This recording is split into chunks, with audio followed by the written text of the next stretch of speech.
I stared at the wedding invitation under the soft glow of my desk lamp. Evelyn and Marcus cordially invite you. My sister's wedding.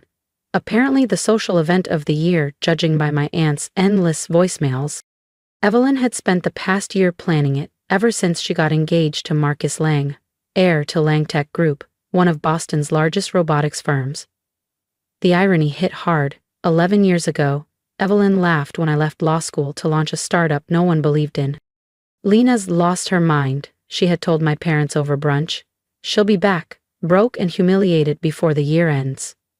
That return never came. Instead, I'd built Everlink Dynamics from a co-working space in Cambridge, grinding through sleepless nights and investor rejections. While Evelyn climbed the PR ranks at Lang Tech, I was shipping prototypes, managing beta testers, and praying the servers wouldn't crash mid-demo. My family barely noticed. They were too busy raving about Evelyn's corporate headshots and designer handbags. "Ms. Mitchell," my assistant called, snapping me out of my thoughts. "The quarterly strategy review is in 10. Nodded, placing the invitation aside. Everlink Dynamics was now valued at $2,300,000,000, 0 cents. Though no one outside my inner circle knew I owned it. I operated through shell firms and blind trusts. To my family, I was just some operations manager at a tech consultancy. Also, my assistant continued, Lang Tech just sent over the final purchase order for the neural interface chips. They need them by mid-next quarter. Ah yes, the $65 million 0 cents deal they'd been chasing. What they didn't know? The chips were ours. And I was the one they'd need to finalize it. The wedding was this Saturday. I considered skipping it, but Mom called 3 times. "Your sister is marrying into the Lang family," she'd said, beaming. "At least try not to embarrass us this time." The morning arrived. Cool, crisp, Boston skies. I wore a midnight blue gown, understated but custom-made. The label? Subtle. The statement? Unmistakable. The ceremony was exactly as over-the-top as you'd expect when legacy wealth met tech money. Over 500 guests, gold-plated cutlery, a live string quartet flown in from Italy, and floral arrangements so massive they required scaffolding. "Lena," my mother's voice floated across the glass terrace of the Lang estate in Beacon Hill. She air-kissed my cheek, careful not to disturb her carefully set curls. "You actually came, and you look decent." Behind her, my father was deep in conversation with one of the Lang Tech board members. No doubt discussing their big neural interface rollout. If only they knew. "Where should I sit?" I asked, glancing at the ornate seating chart. "Oh," my mother said vaguely, "we had to rearrange a few things last minute. Evelyn's guests came in droves, you understand." Oh, I understood. In their eyes, I was still the cautionary tale, the sister who threw away a promising legal career to play with gadgets. They didn't know Everlink Dynamics had recently acquired 3 of Lang Tech's primary component suppliers. That $65 million 0 cents chip contract? Just the beginning. The ceremony was breathtaking. I'll admit, Evelyn looked stunning and Marcus glowed with smug assurance. I sat in the last row, watching it all like a ghost at a party. At the reception, I scanned the ballroom for my name card. Nothing. "Looking for something?" Evelyn asked, her voice syrupy. She had changed into a sleeker dress, glowing in curated perfection. "My seat," I said calmly. "Oh, didn't they tell you?" she replied, her smile tight. "We had to reserve the main tables for more prominent guests, but the kitchen set something up near the staff lounge. Very cozy." Laughter bubbled from a few tables nearby. Then Marcus joined her, smug. "Come on, Lena. Don't cause a scene. You've always been good at staying in your lane." I smiled. 10 years of being their afterthought burned behind my calm. I pulled out my phone and dialed. "Hi, Jack. This is Lena Mitchell. Terminate the Lang Tech contract.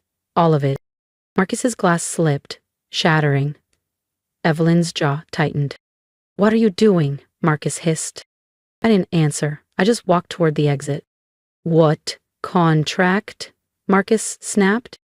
I held up my phone, displaying the Everlink Dynamics logo. The $65 million 0 cents neural chip deal your father's been counting on. The one Langtech hoped would rescue this quarter.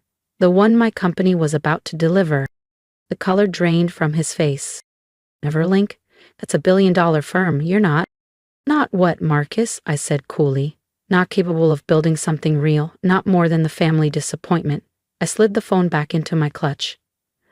Congrats again on the wedding. I'm sure the kitchen staff saved you a slice of cake. The ballroom fell silent. Forks hovered mid-air.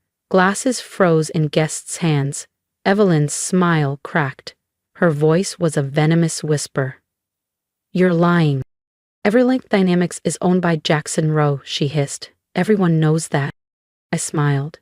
Jackson Rowe is my godfather. He lent his name and face while I built the company in the background. Feel free to call him. Marcus's jaw clenched, his face a pale gray. But the neural contract. Dad's entire launch depends on it. I know, I said calmly. Just like I know about Langtech's failed AR rollout, the investor pullback, and the leveraged loans you've been using to stay afloat. Then came the voice behind them. What's going on? Mr. Lang demanded, striding over, his polished shoes clicking against the marble. Marcus, why is your sister discussing our contract? I turned to him with a pleasant smile and extended my hand. Mr. Lang, Lena Mitchell, CEO of Everlink Dynamics. You may know me better as LM Strategic Holdings, the firm that led all recent supplier talks.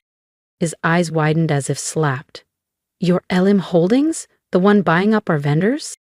Guilty, I replied. Your due diligence team missed a few breadcrumbs, but no hard feelings.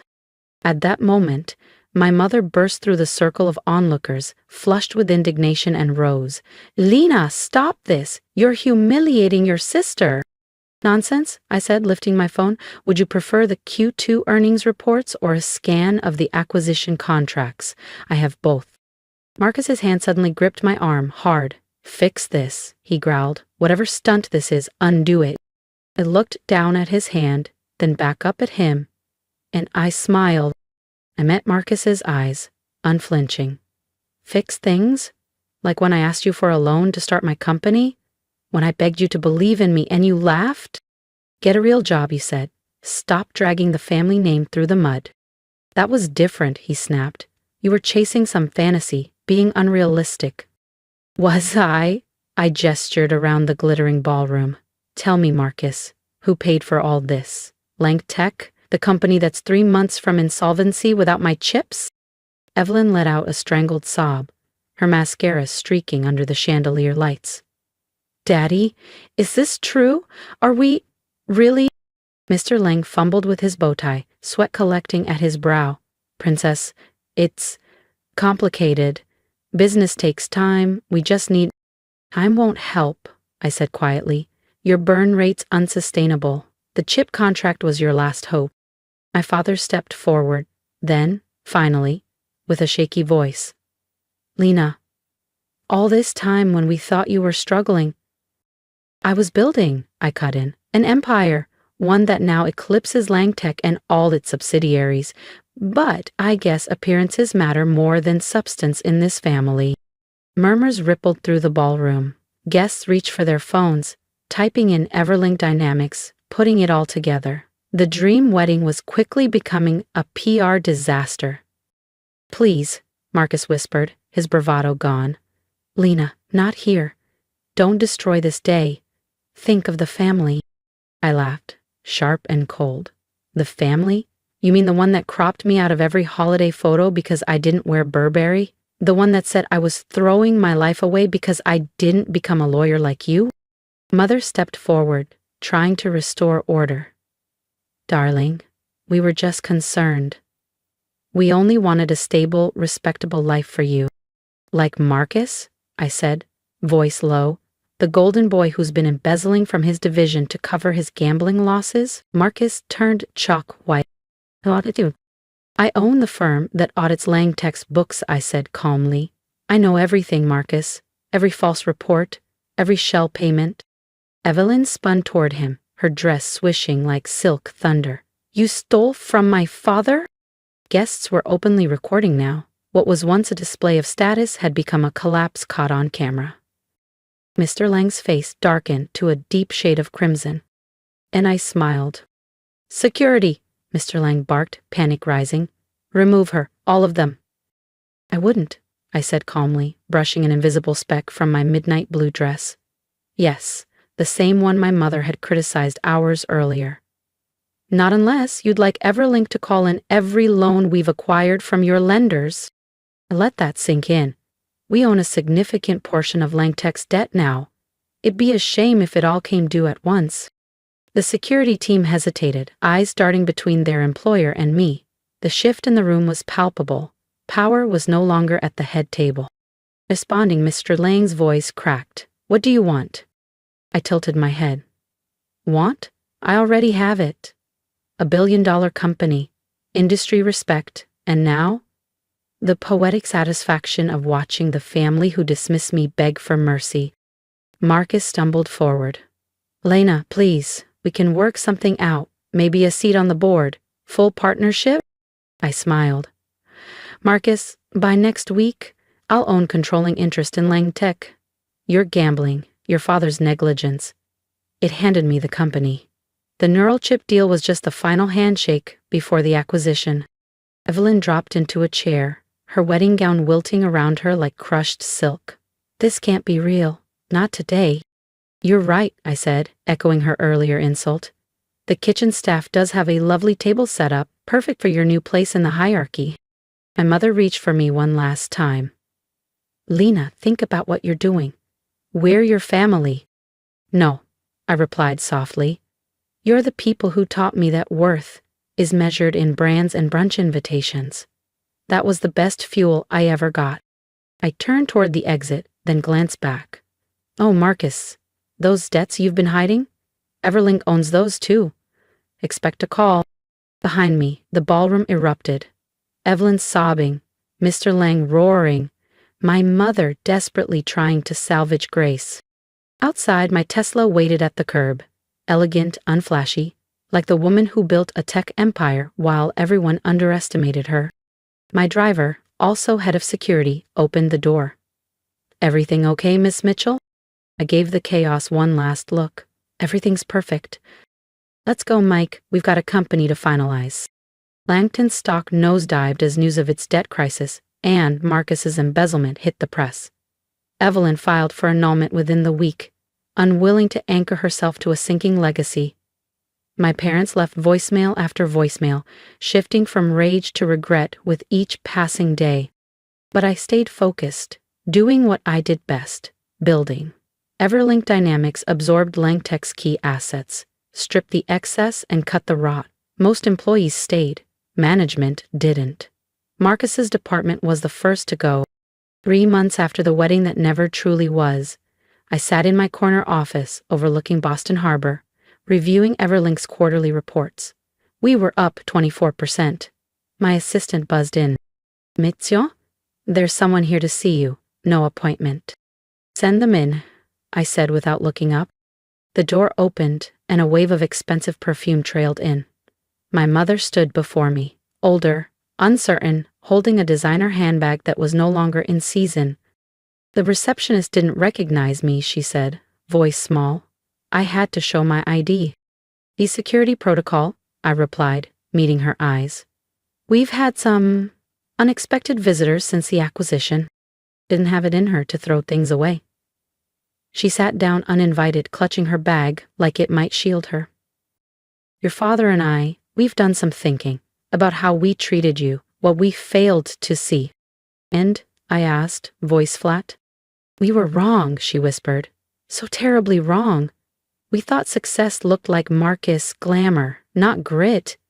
But what you've built, we understand now. I leaned back.